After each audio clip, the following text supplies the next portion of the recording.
Hello everyone, ফেসবুকে নতুন একটা আপডেট চলছে। যেই আপডেটটা নিয়ে 4 থেকে 5 দিন হয়ে গেছে এই প্রবলেমটা নিয়ে। অনেকেই বলছে ফেসবুকের মধ্যে আমি ভিডিও আপলোড করতে পারছি না। অনেকেই বলছে ফেসবুকে আমি ভিডিও আপলোড করেছি কিন্তু ভিডিওগুলো কোথায় যাচ্ছে আমি দেখতে পারছি না। এই ভিডিওটা ফেসবুকের মধ্যে থাকছে ফেসবুক প্রিন্টিং লিস্টে। অনেকের কাছে ওই জিনিসটা দেখাচ্ছে প্রিন্টিং, অনেকের কাছে দেখাচ্ছে আপলোডিং। আপলোডিং হয়ে যাচ্ছে, তারপরে ফেসবুকের মধ্যে এই ভিডিওগুলো দেখাচ্ছে। তাহলে এই প্রবলেমগুলো আমরা কিভাবে সলভ করবো? আমি যাচ্ছি মোবাইল স্ক্রিনটা সবাই লক্ষ্য করুন। প্রথমে আপনি আপনার স্ক্রিনের মধ্যে যাবেন, যাওয়ার পরে প্রথমে দেখবেন প্লে স্টোর দেখবেন। প্লে স্টোরে প্রথমে সার্চ করবেন ফেসবুক। ফেসবুক সার্চ করার পরে যদি ফেসবুক দেখায় আপডেট দেওয়ার জন্য তাহলে আপডেট দেবেন। যদি আপডেট না দেখা তাহলে ঠিক আছে, এখান থেকে ওপেন করে নেবেন। আমার ফেসবুক আপডেট দেখাচ্ছে, আমি আপডেট 1 সেকেন্ডের জন্য আপডেট হয়ে যাবে। আপডেট হয়ে গেছে। আপডেট হয়ে গেলে এখান থেকে বের হয়ে আসবেন, এখান থেকে ওপেন করে নেবেন।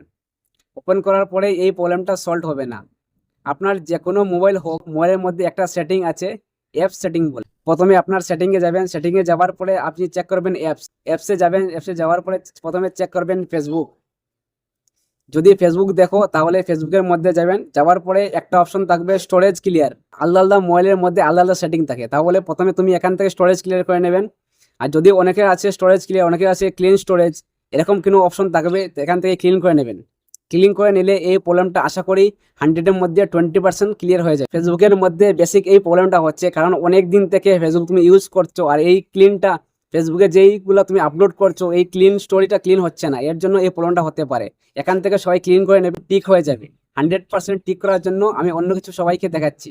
সেকেন্ডে সবাই ফেসবুক অফিসিয়াল অ্যাপের মধ্যে যাবেন, যাওয়ার পরে নোটিফিকেশন চেক করবেন। নোটিফিকেশন সবার দেখবেন, যাদের যাদের এই প্রবলেমটা হচ্ছে সবার নোটিফিকেশন এরকম কিছু আসবে।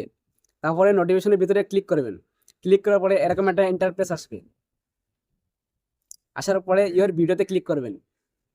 ভিডিওতে ক্লিক করার পরে প্রথম যে অপশনটা আছে post A video on Facebook, ওইখানে ক্লিক করবেন। ক্লিক করার পরে নিচের দিকে যাবেন, এরকম একটা ইন্টারফেস আসবে। আসার পরে ইয়েসে ক্লিক করবেন।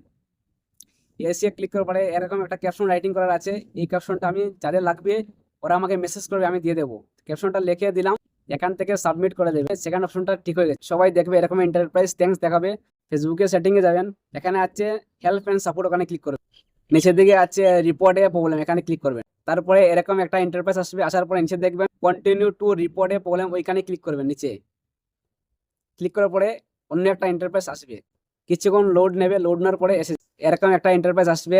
ইনক্লুড নিচে আছে ডোন্ট ইনক্লুড, প্রথমে উপরে আছে ওখানে ক্লিক করবেন ইনক্লুডে। পরে ভিতরে যাবেন, ভিতরে যাবার পরে তোমার কি প্রবলেম হচ্ছে এই প্রবলেমটা প্রথমে চেক করবেন।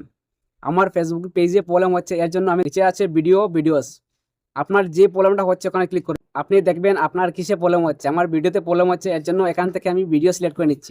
ভিডিও সিলেক্ট করার পরে এরকম একটা অপশন আসবে। আসার পরে আপনার যে প্রবলেমগুলো হচ্ছে ওইগুলো স্ক্রিনশট মেরে রাখবেন। আমি স্ক্রিনশট মেরে রেখেছি, এখান থেকে আপলোড করে দেবেন। এখান থেকে আপলোড করে দেবেন কি কি প্রবলেম দেখাচ্ছে। প্রথমে একটা প্রবলেম দেখাচ্ছিল আপলোডিং প্রবলেম, সেকেন্ড দেখাচ্ছে আপলোড হয়নি বলে প্রবলেম। তারপরে উপরে একটা ক্যাপশন আছে, ক্যাপশনটা রাইটিং করতে হবে। তাহলে এই ক্যাপশনটা আমি রাইটিং করে দিচ্ছি। তারপরে যে ক্যাপশনটা লাগবে ওই ক্যাপশনটা আমি এখানে রাইটিং করছি। ক্যাপশনটা হয়ে গেছে। হয়ে যাওয়ার পরে আমি নিচে দিচ্ছি মাই পেজ। আপনার পেজ যদি হয় তাহলে পেজের লিঙ্ক দেবেন, প্রোফাইল যদি হয় তাহলে প্রোফাইলের লিঙ্ক কপি করে এখানে পেস্ট করে। আমি লিঙ্কটা কপি করে নিচ্ছি, এটা আমি পেস্ট করছি ওই জায়গায়। পেস্ট করে দেওয়ার পরে উপরে যে অপশনটা আছে একবার চেক করে নেবেন, একবার ভালোভাবে চেক করে নেবেন এই প্রবলেমটা। তারপরে উপরে যে আইকন আছে ওখানে ক্লিক করে দেবেন। আশা করি 100% এই প্রবলেমটা ঠিক হয়ে যাবে। যাদের যাদের ওই প্রবলেমটা হচ্ছিল ওই প্রবলেমটা আশা করি 2-3 দিনের ভিতরে প্রবলেমটা ঠিক হয়ে যাবে। সবাইকে ভিডিও দেখার জন্য অসংখ্য অসংখ্য ধন্যবাদ। দেখা হবে নেক্সট কোনো এক ভিডিওতে।